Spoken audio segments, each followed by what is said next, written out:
Labas rytas, su jumis laida apie ūkį ir bites. Kur yra meilės sala? Pasirodo Lietuvoje, maždaug pusiaukelėje tarp Šiaulių ir Joniškio. Negana to, šiemet į šią salą buvo nutiestas tiltas, kurio statybą finansavo ir Europos Sąjunga. Kviečiu žiūrėti reportažą iš Meškuičių.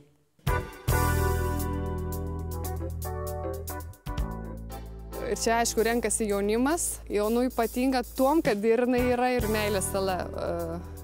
Tiltas visada buvo čia gražus toksai. Ir ateity galvojam irgi rengti kažkokius konkursus, ar tai bučinių konkursus, ar tai širdelių konkursus. Ir va, turim meilės medį, kur galima pakabinti ir spinelę kažkokią. Va, viską norim išrutuliuoti ateičiai. Taip vadinama meilės sala – tai nedidukas žemės lopinėlis Meškuičiuose, Šiaulių rajone. Sala ir į ją vedantis lieptelis bene jaukiausia miestelio centre prieš 40 mečius įkurto parko vieta. Todėl nenuostabu, kad čia dažnai galima sutikti Meškuičiuose gyvenančių jaunuolių ar tiesiog romantiškai nusiteikusių miestelėnų.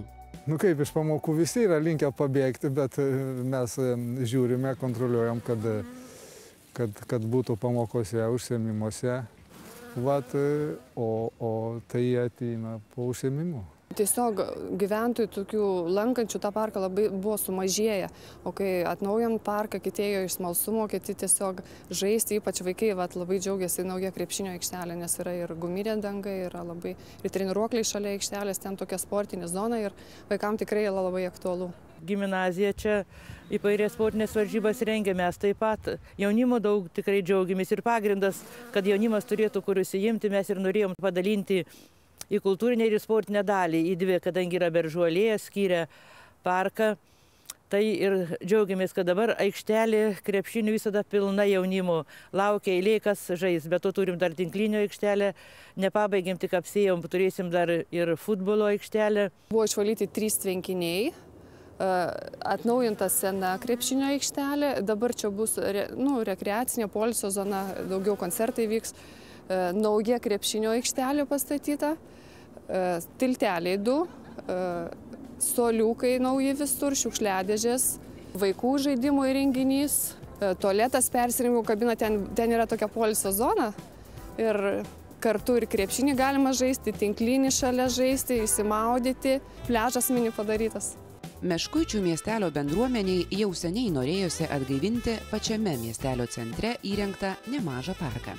Todėl vos tik atsiradus galimybei tam panaudoti Lietuvos kaimo plėtros 2007–2013 metų programoje kaimo atnaujinimui ir plėtrai skirtas ES paramos lėšas, ilgai diskutuoti ir įtikinėti vieniems kitų neprireikė. Beveik prieš 40 metų kolūkiniais laikais mūsų gerbiamas Velionis, pirmininkas Jakubonis, norėjo, kad žmonėms būtų ne vien, kaip sakoma, duonos sotus, bet ir kultūrinė dalis turėjo vykti. Tada turim ir kultūros namų, ir prie pat kultūros namų tokį didelį parką. Štai dabar mes turim ko ir šiais laikais džiaugtis ir užsiėmimą turėti parke įvairių. Keletą metų diskutuota, ką darysim, kaip darysim.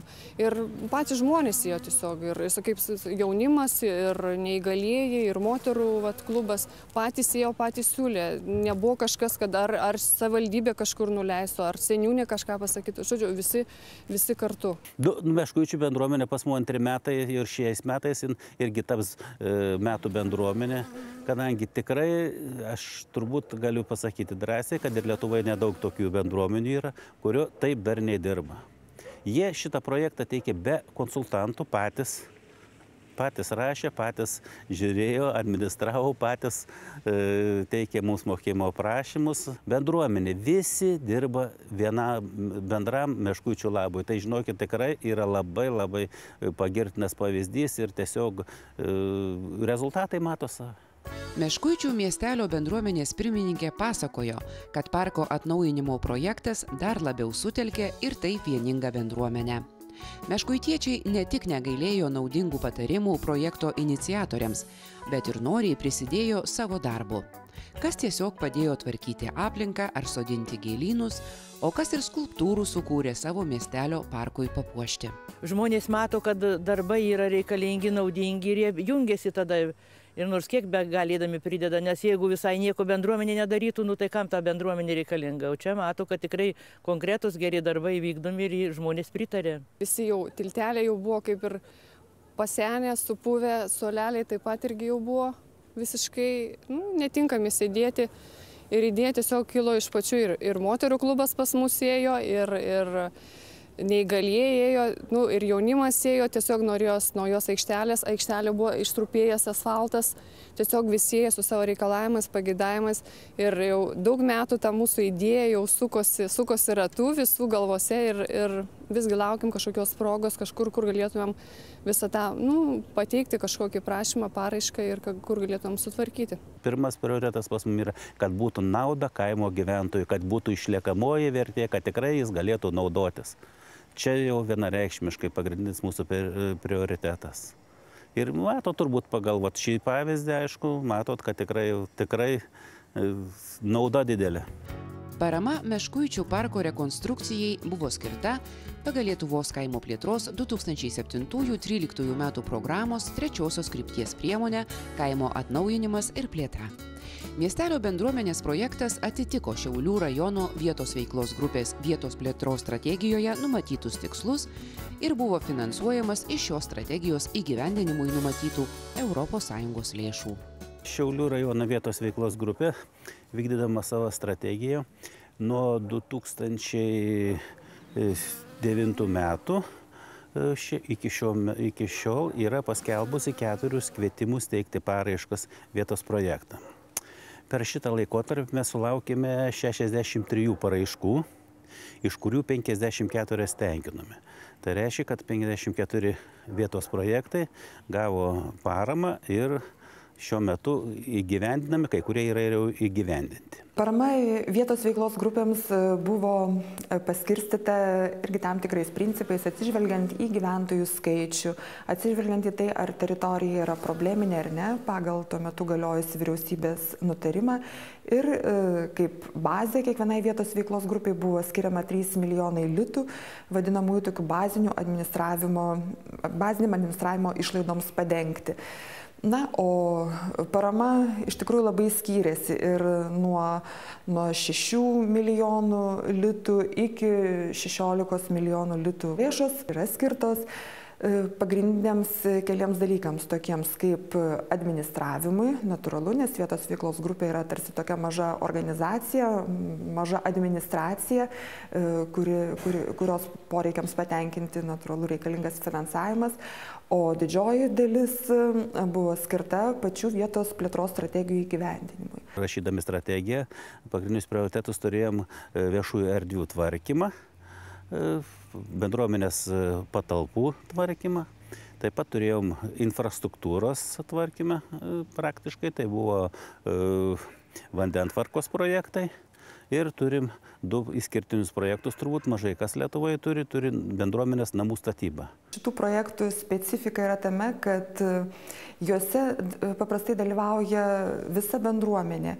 Dalis vietos veiklos grupių nusimato tokį dalyką kaip savanorišką darbą. Tai kaip pavyzdys būtų įrengiama, pavyzdžiui, vaikų žaidimo aikštelė ar jaunimo kažkoks tai sporto aikštynas ir kaimo ar tos gyvenvietės jaunimas yra įtraukiamas į veiklą. Jie patys kasa, patys, nežinau, betonuoja ar tveria tvoras. Ir šitas savanoriškas darbas yra užskaitomas tarsi ir kaip kofinansavimo dalis. Tai tas projektas padaromas, na, kaip pasakyti, kitais būdais. Ne visada projektui įgyvendinti reikia vien tik finansinių resursų. Kitą kartą projektą galima įgyvendinti pasitelkiant ir savanorišką darbą, tą žmonių, jaunimo entuziazmą. Projektai pas mus viešai erdvėje tvarkyti, pirmuose kvietimuose mes skirime 330 000 litų, o remontam ir statybom 500 000 litų. Bet pamatėme, kad labai populiaru ir labai daug bendruomenių nori, kad išdėstyti proporcingai visas lėšas rajone, tai mes sumažinome truputį sumas, tai dabar viešųjų erdvių tvarkymui skiriam 230 000, o statybom ir remontam 270 000 litų. Čia yra paskutiniuose kvietimuose. O čia Meškuičių bendruomenė papuolė į pirmą kvietimą, tai jų buvo maksimali suma 330 000. Šiaulių rajono vietos veiklos grupės vadovas džiaugiasi, kad jų krašte veikiančioms kaimo bendruomenėms nestinga iniciatyvos ir jos noriai teikia projektus skirtus vietos plėtros strategijos įgyvendinimui. Šiauliečiai įsitikinę, kad jiems pavyks sėkmingai panaudoti visą jų rajonui skirtą paramą, o lyder metodų įgyvendinama strategija dar labiau sutelks vietos bendruomenės, ugdys jų iniciatyvumą ir pasitikėjimą savimi. Vietos veiklos grupės tai turbūt yra vietininkai tarp žmonių ir vietos rajono valdžios ir tuo pačiu centrinės valdžios, kaip mes kartais vadinam, tai dar tarsi yra mūsų trečioji valdžia.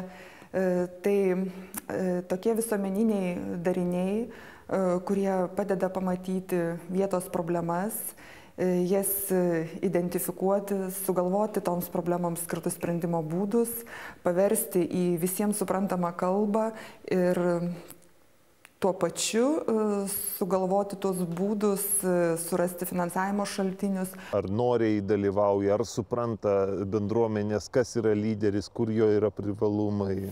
Oi, mes turim be galo daug mokymų, mes jau šitą, kas lyderis ir kokie privalumai ir visą kitą, mes vykdom to pačiu mokymo projektą, kurie tikrai labai ir aktyviai dalyvauja bendruomenės, tai tikrai jis žino tą ir aktyviai dalyvauja. Dėl to mes ir sumažinom projektų šitas sumas, dėl to, kad tikrai kada tik pamatė, kad realūs pinigai ateina, realūs darbai vykdomi, tai tikrai mes tokį pajutėm tiesiog ažiotažą. Kiek pačiai teko bendrauti su kaimo bendruomenėm, kurios yra įgyvendinę tokius projektus, žmonės didžiuojasi, žmonės pasakoja, kaip jie patys atsitraukia nuo savo kasdienių darbų arba atbėgia po kokio tai savo valdiško darbo ar nuo ūkio, patys kasa, patys betonuoja, kaip moteris sako, mes pačios viską čia sienas išsitinkavom, viską pačios padarėm.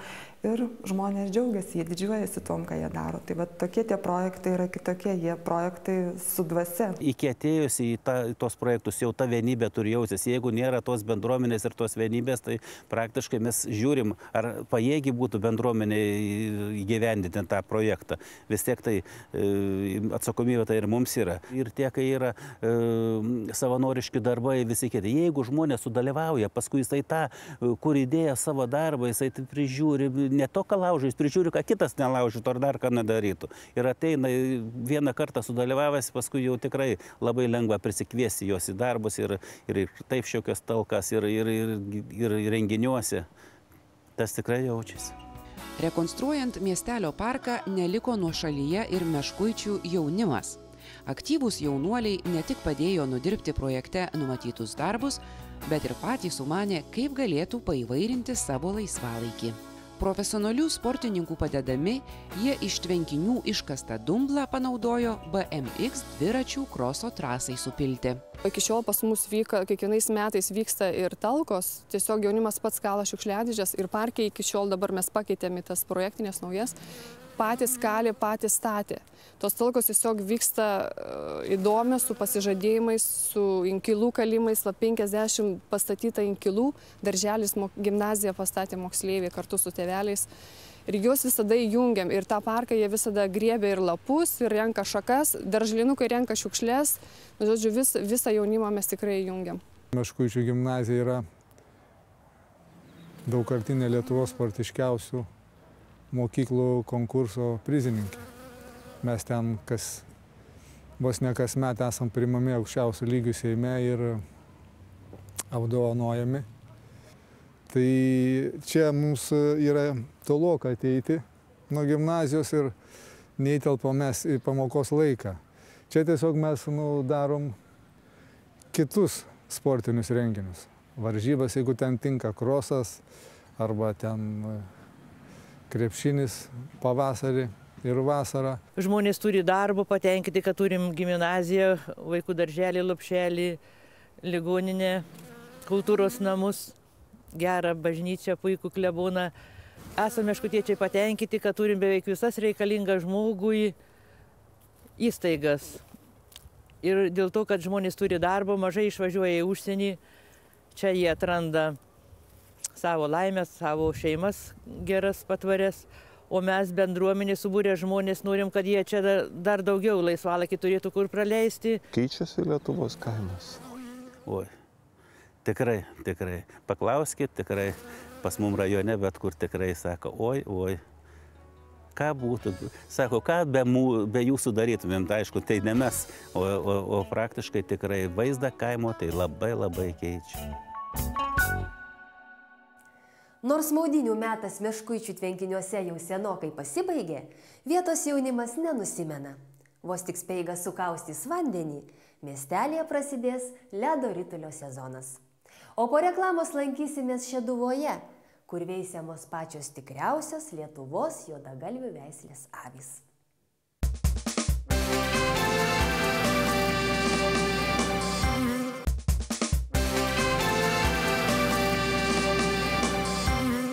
Kaip saugomas Lietuvos juodagalvių avių genofondas ir kuo vietinės avys pranašesnės už atvežtinės? Visą tai galite sužinoti apsilankę Šeduvos avininkystės bendrovėje arba tiesiog pasižiūrėję mūsų parengtą reportažą. Ryte visada yra du žmonės, iš avių bandos atskiria tvarte kokį 25-30 avių, paleidžia du avinus bandytojus, kuriems yra perrištas žiurstas, kad nepadarytų to, ko nereikia. Pamato, kurį avelė jau joje, ant kurios jau norėtų užšokti tas avinukas, tą atskiria gardą. Avinukas pasako komandą namo, jau jie žino, eina į savo kampą, į savo gardą, atskirtas, nuvaro, kaip matėt, į kergimo punktą. Bendrovė Šeduvos avininkystė nuo seno garsėja avių auginimo tradicijomis. Didžiausias dėmesys čia skiriamas ne užaugintos avienos kilogramams, o veislinės bandos grynumo išsaugojimui. Prieš 4 metus bendrovei suteiktas aukščiausias A kategorijos veislyno statusas. Šeduvos avininkystė laiko šiuo metu 1300 avių. Tame skaičiai yra 670 ėriavedžių, Lietuvos juodgalvių veislės genofondinis, saugom genetinį fondą. Šeduvos avininkystė yra daugiau toksai kaip selekcinis branduolys, laikantis būtent lietuvišką veislę, Lietuvos juodgalvės avis, kurios yra priskiriamos prie nykstančių veislių lietuviškų būtent, ir toksai kaip būtent veislininkystės centras, iš kurio žmonės gali paskui geros kokybės avis nusipirkę, tarkim, laikyti savo ūkyje, gauti iš jų vilną ar ten mėsą ar kokią, žodžiu, produkciją. Nors gyvulininkystės specialistai nerimauja, kad Lietuvoje laikomų gyvulių skaičius nuolat mažėja, to negalima pasakyti apie avis. Dar visai neseniai beveik užmiršta avininkystė šiuo metu išgyvena didžiulį pakilimą. Vis dažniau avelių perka ir jas augina žemės ūkių nesiverčiantys žmonės. Lietuvoje vidutiniškai vienam avių augintojui tenka tik 13 avių. Tai ir labai mažas skaičius. Ir tokių stambesnių avių bandų po 1000-1200 ar 500 yra nedaug. Perka daugumoje po 4, po 5, ne kurie 10, bet yra tokių, kur nuperka ir 100. Pačioj pradžioj nepriklausomybės buvo tikrai nedaug avių likę Lietuvoje. Kažkaip tas susidomėjimas nuo senų laikų ta avininkystė nebuvo labai didelis, nes visi laikydavo, kaip priedą prie kažkokios kitokios bandos. O tarkim, man ypač įstojus į Europos Sąjungą, atsiradus išmokoms už ėriavedes, būtent buvo skatinama tų motininių, avių laikymas, per kurias didinamos bandos. Kiekvienas žmogus turi apsispręsti, kiek jis turi žemės, kiek jis turi kokių patalpų, kiek jis turi savo darbo jėgos. Ar jis vienas prižiūrės ar su vaikais, ar su anūkais, ar samdys, daug kas nuo ko priklauso. Lietuvos kaimo plėtros 2007-2013 metų programoje numatyta ES parama kaimo gyventojams laikantiems nykstančių vietinių veislių ūkinius gyvūnus. Pagal priemonę agrarinės aplinkosaugos išmokos paramą gali gauti ir avių augintojai, savo ūkiuose laikantys ir grynuoju veisimu veisiantys Lietuvos šiurkščiavilnės avis ir senojo genotipo Lietuvos juodagalvės avis. Pagrindinis mūsų tikslas yra išlaikyti Lietuvos juodagalvių genetinį fondą. Mes jį laikom, saugom kaip kaktojakį ir toliau saugosim, kadangi gaunam iš Europos Sąjungos po 28 eurus už kiekvieną išlaikytą avį ir tai yra populiaru, nes ūkininkai labai jų pageidauja įsigyti. Būtent vienas iš reikalavimų, kad veisti grynuoju veisimu, kas tarkim tokio tipo įmonė yra labai, užtikrinama. Selekcininkė veda dokumentaciją, žino, kokie avinai iškeliavo pas jas, žino, kokias motina, žino, koks yra prieauglis ir parenka gyvenininkus. Avių auginimas populiarėja ir dėl to, kad avininkystė nereikalauja didelių investicijų į ūkio infrastruktūrą. Net ir nemažą avių bandą auginančiai Šeduvos avininkystei neprireikė didelių investicijų bendrovės techninio parko atnaujinimui. Užteko palyginti nedidelės ES paramos, kuri buvo skirta pagal Lietuvos kaimo plėtros 2007-2013 metų programos priemonės Žemės ūkio valdų modernizavimas antrąją veiklos sritį. Fermos modernizavimui mes iš ES gavom tos 49 tūkstančius, savo pridėjom, iš banko pasiskolinom ir nusipirkome transporto priemonės vežimui rulonams. Transporto priemonių vežti grūdams, sakysim, ar tam kombikormai, ar dar kam. Nusipirkom elektrinių piemenų avių ganimų, nusipirkom ėdžias. Vietinių Lietuvos juodagalvių avių išsaugojimu besirūpinančios bendrovės vadovas sako, kad ši veislė yra labai perspektyvi. Bandos branduolį iš vietinių juodagalvių sudarę ūkininkai gali pasiekti gerų produktyvumo rodiklių. Apie vietinių veislių avis vertėtų visų pirma galvoti ir pradedantiems, mažiau patirties turintiems avių augintojams. Nelepios, nereiklios, nei ganyklai, nei laikymas sąlygom, nei ypatingiam tvartam. Jos produkcinės savybės nėra tam aukščiausios, kaip sakyt, kokybės, kaip tarkim tų jau visiškai kultūrinių avių iš Europos ar iš kitų šalių. Bet gerai prisitaikius prie Lietuvos sąlygų, žodžiu, nėra labai reikli. Tos produktinės savybės irgi nėra jau tokios blogos, kad ten jos visai neapsimokėtų laikyti. Tinka kryžminė viso kitoms mėsinio tipo avinai, sakysim, ypatingai gerai būtų su Suffolku, kadangi gaunas labai geri mišrūnai, kurie geriau auga, atsparesni ir priesvoris būna didesnis. Ir mes taip ir rekomenduojam. Neveisinės bandose prašom jūs tas Lietuvos juodgalvės avytes kerkit su Suffolko veislis avinais arba su vokiečių juodgalviais mėsiniais avinais ir spakainiai auginkit.